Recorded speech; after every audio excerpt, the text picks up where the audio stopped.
Crouse.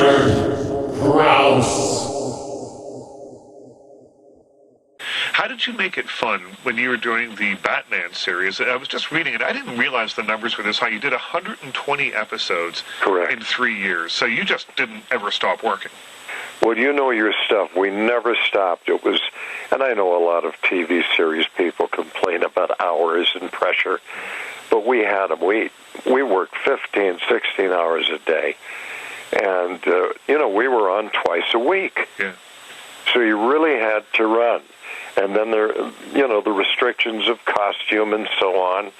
And it wasn't easy. But I had to find ways to make it fun and funny. Because if you're playing a character that with whom you're trying to bring the laughs to the adults and yet make it believable for kids, it's kind of a tight wire. Well, it is, and I think that was, for me, the beauty of looking back at the show many years later, is remembering when I used to watch it as a kid, what I would take away from it, and then as an adult, 20 years later, watching these shows again and thinking, wow, that is a much different show than I ever thought it was.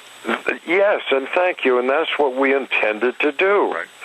And the reason I signed on, because we could do wonderful things for the kids as they were growing up and bring them these homilies and ethical things or differences between right and wrong, and at the same time exaggerate, be absurd and clownish or whatever, and satirize things and make it fun for the adults.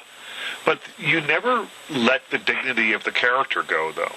Can't do that. And that was the difference, yeah. So why is it so important to maintain that? Because as an outsider, as someone who's not an actor, I would think, well, if you act like a buffoon, you'll get a couple of more laughs.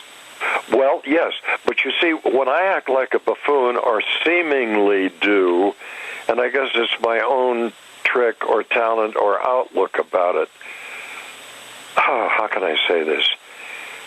That is the tight wire. Right. For example, you remember Cary Grant in all those wonderful movies? Mm-hmm. Cary Grant could do a pratfall or do something really stupid or funny or fall over a croquet mallet and slide down a hill into a pond and still look like he was trying to preserve his dignity. Right. And to me, that's the key. You must always look like you're trying to be dignified or preserve your dignity regardless of the situation. So I guess that's, if you look back on it, do you think that's the sort of main thing that you brought to the character, or what would you say is the main thing? Well, my legs. See, that's it. I don't know. I just can't look at it that seriously, right, except putting it together. And I guess I love to play the absurd. For example, Family Guy. Yeah. Really theater of the absurd.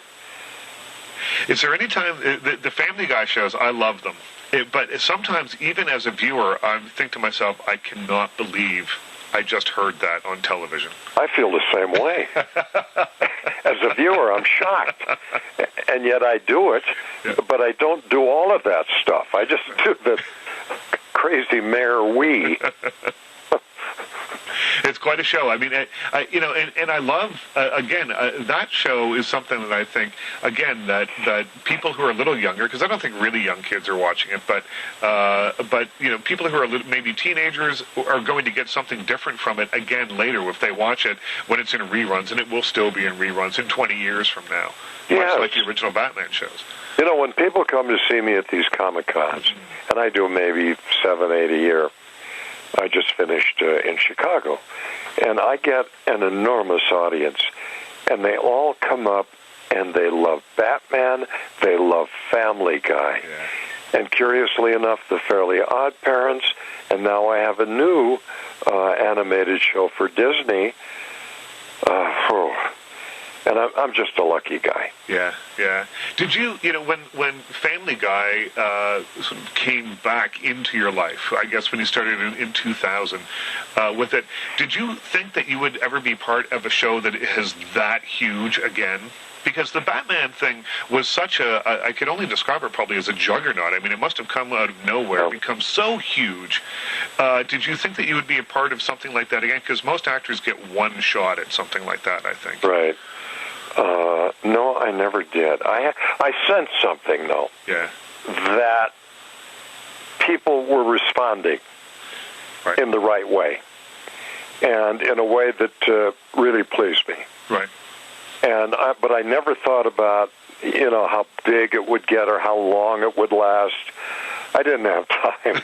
I just did it. Yeah. Just to go back to Batman, because you're coming to Toronto. I'm calling from Toronto, so you're coming here to screen the movie.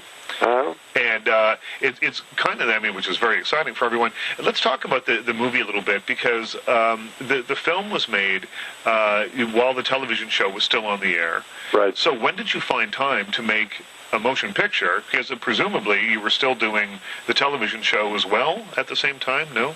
Yeah, but we didn't find time. No. We were just forced to do it.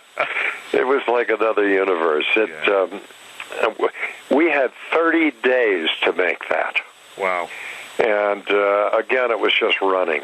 But I wanted to do it because they gave me a chance to play Bruce Wayne more and get out of the costume. Right. So it was easier for me, and I could play the other character as well. Well, I'm told that the suit was really uncomfortable. It was. Yeah? In what way? Well, it was a time when they didn't have the materials that they have today. Right. And it was just plain hot and itchy. That's all.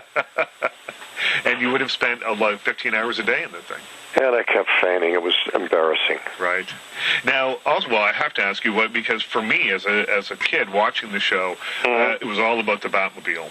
I loved the Batmobile, and you got to drive what was the coolest car on the planet. It looked great on film. It looked great on film. I guess by the tone, though, I can maybe sense that it wasn't that easy to drive, or it wasn't that great in person. Well, when I was very young, I was a truck driver. Right. And I started when I was about 12 in the fields. And then later on in life, I became a race car driver. Right. And getting behind the wheel of the Batmobile was like driving a broken down old 37 Ford wheat truck. I got to be honest, but you know what? I didn't mind, because it was so tricky and fun and funny and perfect on film, and the kids loved it. Yeah, no, it really was. I mean, that show, I remember seeing the car for the first time, and of course, I'd never seen anything like it before. It's the most famous car in the world, and everybody today that I meet still prefers that car to any other. Right. Richard Crouse.